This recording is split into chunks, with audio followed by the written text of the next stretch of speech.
During week 5, we analyzed the encoding part of the process of spreading media messages. Today, I will attempt to determine from a very diverse group of participants just how they decode the exact same message, the Pepsi Live for Now ad. I chose the interview method for my research because, according to Stokes, while ethnography and other methods of observation can be useful, there is no substitute for finding out people's ideas, opinions, and attitude than through surveys and interviews. Do audiences decode the Pepsi Live for Now ad with a full understanding of racial tensions in America? A juxtaposition of these images clearly show the whitewashing of what happened in 2016 with Aisha Evans showing up to Baton Rouge after the killings of Austin Sterling and Philando Castile. Pepsi and Jenner's image is, in my opinion, a gross misrepresentation of the actual events that day.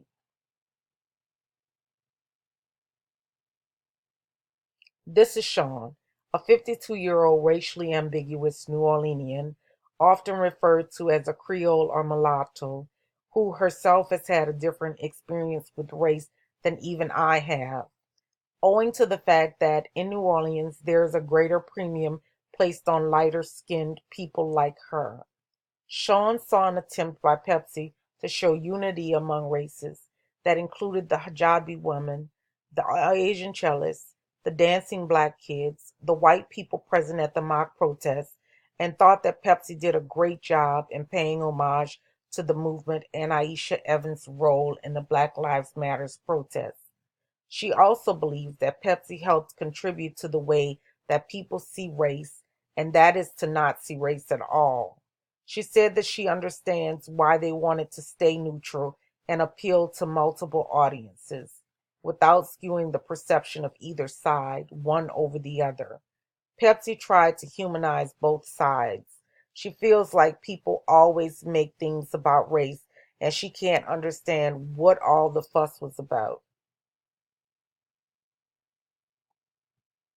Enter Rudy. Rudy is a 30-year-old millennial who had up until very recently worked in marketing. I thought that Rudy would be able to provide a unique perspective because she has attended predominantly white schools, has only one black friend, and dates a white guy. Surprisingly, her views were that of a black girl fully aware of how white privilege works in America. Rudy acknowledges seeing the ad when it first aired online. She had, however, also seen the iconic image of Aisha Evans at the Black Lives Matters protest by this time. She said that she remembers being profoundly proud of Aisha's strength and courage, but not surprised by it at all. She feels like most black women are strong because they have to be.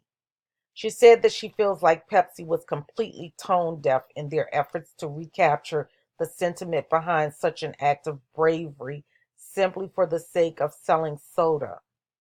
Pepsi, according to Rudy, was insensitive as Aisha Evans' silent protest was made because there are real people dying at the hands of police officers in this country.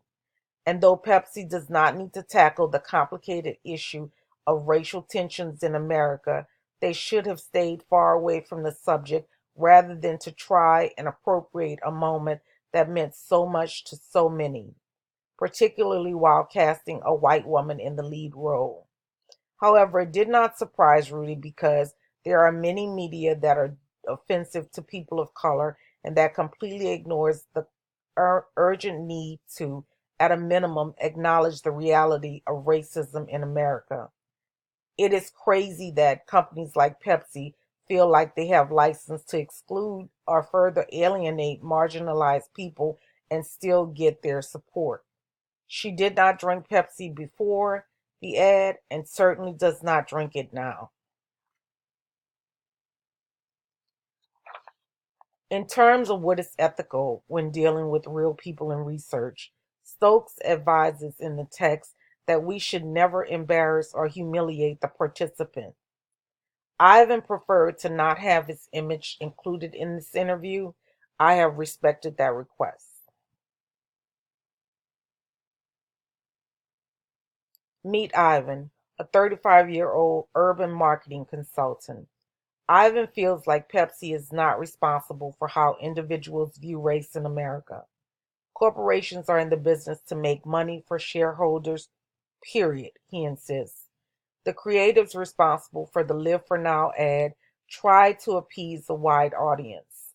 Although that was a consideration, they went with what made the most sense for the brand, and that was casting Kendall Jenner in place of a black woman.